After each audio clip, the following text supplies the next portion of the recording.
Assalamualaikum warahmatullahi wabarakatuh. Pernahkah kita merasa bahwa dunia ini sudah tidak seperti dulu? Bukan hanya karena teknologi yang kian canggih, tapi karena nilai-nilai hidup yang selama ini kita anggap suci, kini seakan tak ada artinya. Kebenaran dikubur perlahan, kebatilan dipuja ramai-ramai, yang hak ditertawakan, yang batil dijadikan tontonan viral. Kita sering bertanya, kapan akhir zaman akan datang?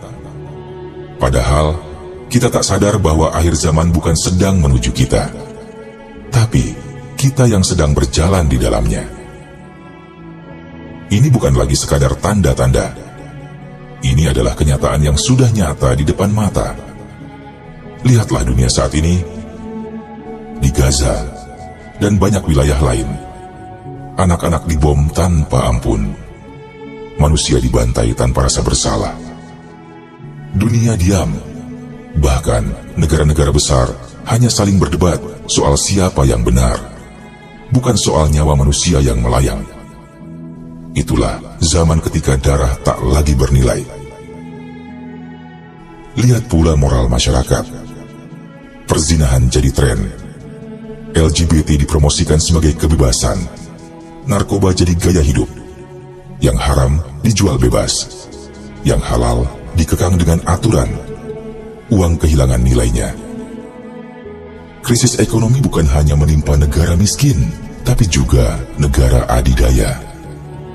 Manusia bekerja siang malam, tapi tetap saja hidup pas-pasan. Sementara segelintir orang menggenggam kekayaan dunia hanya dari manipulasi sistem. Kejujuran jadi barang langka. Orang yang jujur dianggap naif, yang licik justru disebut cerdas, yang sabar dikatakan lambat, yang rakus dipuji progresif. Ini dunia yang dibolak-balik logikanya. Dan lihatlah siapa yang hari ini dianggap tokoh agama.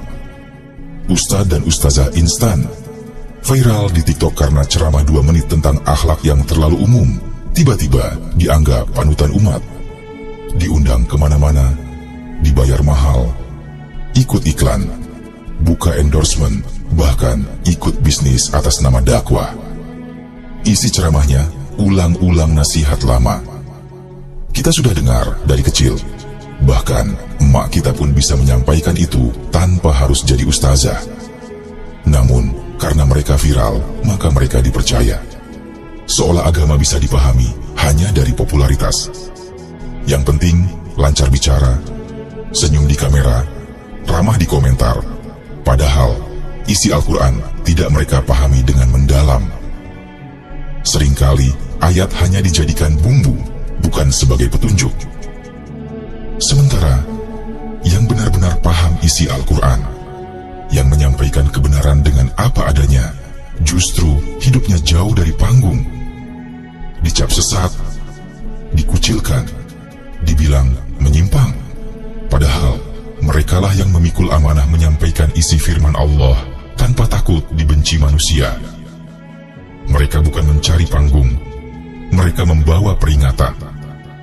Mereka tidak populer, tidak punya ribuan pengikut, tapi ucapannya menusuk hati karena lahir dari pemahaman, bukan hanya hafalan. Sebagian bahkan hidup tanpa banyak harta, namun setiap kata-katanya menenteramkan jiwa. Mereka hadir tanpa disorot kamera, tapi dikenang oleh hati yang mendambakan kebenaran. Rasulullah Shallallahu Alaihi Wasallam pernah bersabda bahwa akan datang masa Islam tinggal namanya saja, Al-Quran tinggal huruf-hurufnya saja, dan masjid-masjid megah namun kosong dari petunjuk. Dan sekarang, masjid makin besar, tapi hati jamaah makin kering. Al-Quran makin banyak lombanya, tapi semakin sedikit yang paham maknanya. Bacaan menjadi sekadar seni, bukan lagi petunjuk hidup. Kita lebih sibuk menghias mushaf daripada menggali maknanya.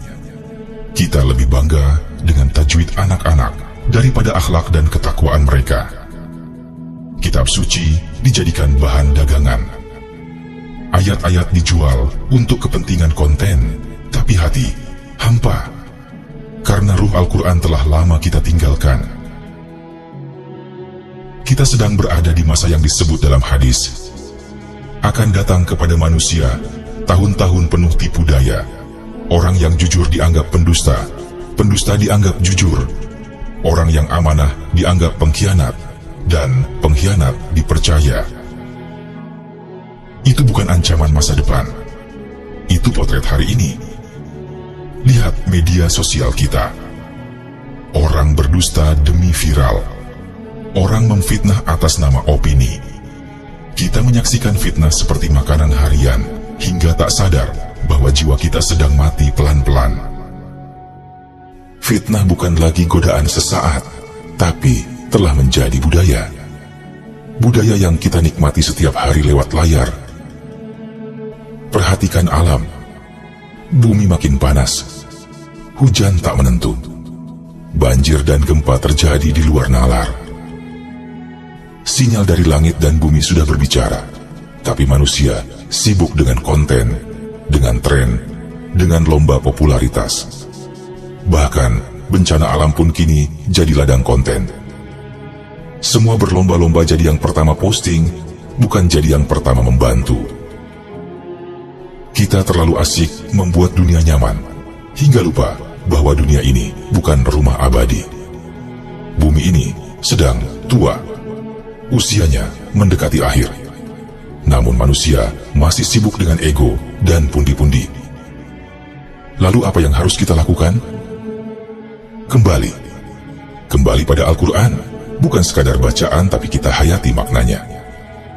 Kembali pada Rasulullah, bukan sekadar mengenal namanya, tapi menghidupkan ajarannya. Berhenti mencari kebenaran di media sosial, dan mulai mencarinya dalam kesunyian sujud. Perbanyak diam, perbanyak merenung, perbanyak istighfar, bersihkan hati dari ria, dari cinta dunia yang berlebihan. Kita tak pernah tahu, apakah esok kita masih diberi kesempatan untuk kembali. Karena kebenaran bukan yang viral, kebenaran adalah yang kekal. Dan ketika semua layar mati, satu-satunya cahaya yang bisa menyelamatkan kita adalah kebenaran yang selama ini kita abaikan. Akhir zaman bukan ditunggu. Akhir zaman sudah terjadi. Kita hanya belum sadar, karena dunia ini terlalu bising. Karena hati kita terlalu penuh dengan dunia, sampai tak ada ruang tersisa untuk merenungi akhir. Dan jangan tunggu bumi berhenti berputar, baru kita bertobat. Jangan tunggu napas terakhir untuk mengingat Allah, karena bisa jadi ajal lebih dekat dari yang kita kira. Mari mulai hari ini, tinggalkan sedikit demi sedikit dunia yang melalaikan. Rangkul ilmu yang menuntun. Dengarkan mereka yang menyampaikan dengan hati. Dekatkan diri pada kebenaran, meski itu menyakitkan. Karena pada akhirnya, semua akan kembali pada satu titik. Hakikat kehidupan adalah ujian, dan dunia ini hanya sementara. Tinggal satu pertanyaan, di sisi siapa kita berdiri?